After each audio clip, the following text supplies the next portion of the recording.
Hi friends, thanks so much for joining me for this coffee chat. I have my coffee, so I'm going to go ahead and get started. I want to thank everyone who provided their tips and tricks for overcoming some of the challenges of Parkinson's disease. I appreciate everyone's willingness to share information in order to help others. I found many of the submissions helpful, so I hope you do as well. As I've mentioned in previous videos, I am not a medical professional and I'm not promoting anything mentioned in this video. What I will be sharing works for some but may not work for others. And as always, I encourage you to speak with your doctor about what is best for you. While each of us is experiencing different symptoms and progressions of this disease, we're all on the journey together. So remember, you're not alone.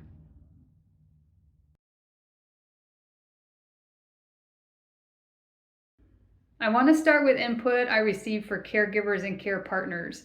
It was stressed by several people that it is not selfish to make time for yourself. One person even wrote that when we get on a plane and we hear the oxygen mask instructions, we're told to put it on ourselves before we help others.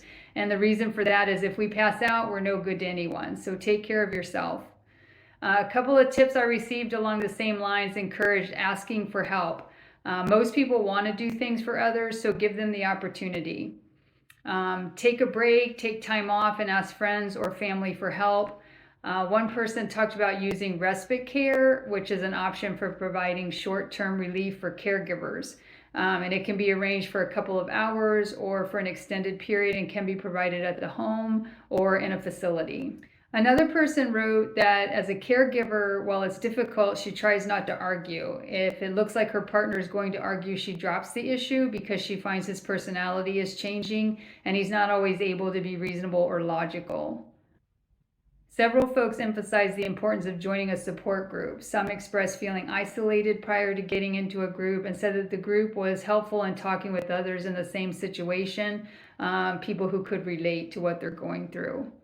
For all of us, including caregivers, people with Parkinson's, family members, communication is key. So it was encouraged that we be open about how we're feeling, ask questions. And I could relate to this because early on in my diagnosis, my husband didn't say too much, so I assumed he was okay. He tends to internalize though, and one day at work, a supervisor asked him how I was doing, and it caught him off guard and he broke down. So I check in with him periodically just to make sure he's feeling okay. If he has any questions, he can certainly ask them at my appointments. And there's also counseling available. So if you feel that you need that, that's something that you may consider.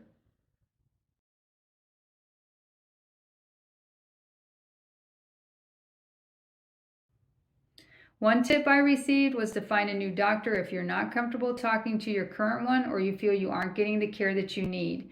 The doctor should be receptive to your input. It's okay for them not to have all the answers, and it's okay for you to educate if necessary. This person stated they've taken Parkinson's literature into appointments to help provide information their doctor was not aware of. It was recently suggested to me to request a handicap parking placard sooner rather than later. You may not feel that you need it right now, but the time may come before you realize it that you need one, and it's better to have it and not need it than to need it and not have it. And you can apply for those at the Department of Motor Vehicles. If you're taking lots of medications and you're starting to notice some cognitive issues or you're just having trouble keeping track of what to take and when, many folks said they found a pill container with days of the week stamped on top to be helpful. I carry a container of extra medications in my purse just in case I'm out and about during my medication time. So I always have some on hand and it's less chance that I'll miss a dose. It goes without saying, but it's been emphasized the importance of exercise and drinking water. So exercise, exercise, exercise, water, water, water. Using Alexa, a smartwatch, or some other technology to set reminders for taking your medications, monitoring sleep, steps and exercise, and heart rate was also suggested. Frequently needing to use the restroom was a common complaint that can be very inconvenient, especially when traveling. Someone recommended a urinal funnel. You can find those online at Amazon. They're not too expensive, and they can be helpful for long car rides. They make them for both men and women. One person wrote about the importance of advanced planning, such as considering advanced directives, living wills, whether you want to be cared for at home versus a nursing home, And as the disease progresses, if you have some cognitive issues, you might not be able to make those decisions for yourself later. So it's important to talk with family and significant others about what you want.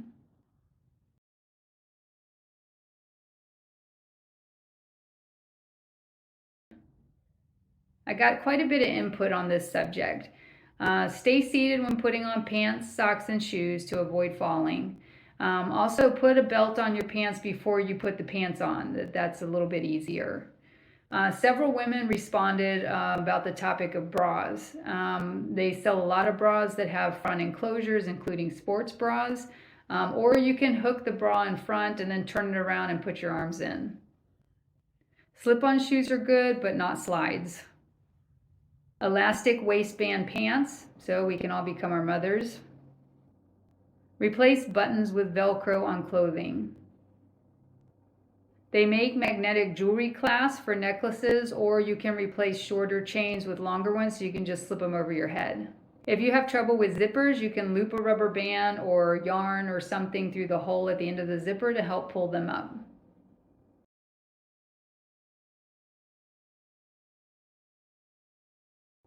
A friend told me about some gadgets that are helpful for me in the kitchen. I have this one that will open different size jar lids, and you can twist it to adjust to the size. And then I've got this that will open different size bottle lids, bottle caps. I was having trouble with neuropathy where I was getting these electrical shock sort of feelings in my fingers if I would try to twist or grip something too tightly. So these are very helpful, and I think they're also helpful for those who have arthritis. A couple of women suggested using a fanny pack or something with pockets to carry around your things. One benefit besides having all of your things on you at all times is that your hands are free to help catch yourself if you fall. But it's also good to have your phone on you at all times just in case you're alone and you need help. For note-taking, I received a couple of different suggestions from folks for various things like notes for your doctor's appointments, grocery lists, to-do lists. I use the Alexa to keep my grocery list, but there's also note-taking apps you can add to your phone, or you can keep Post-its and a pen handy in the pocket of the fanny pack I just mentioned.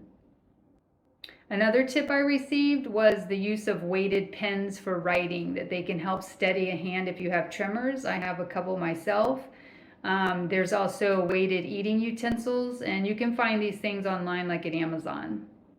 Another tip I received was to recognize, accept what you can and can't do, that it's okay to ask for help.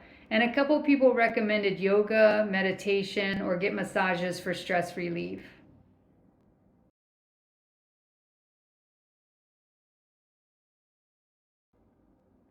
So that's it. I hope you find these tips and tricks helpful. Again, thank you to those who submitted ideas. I really appreciate your input.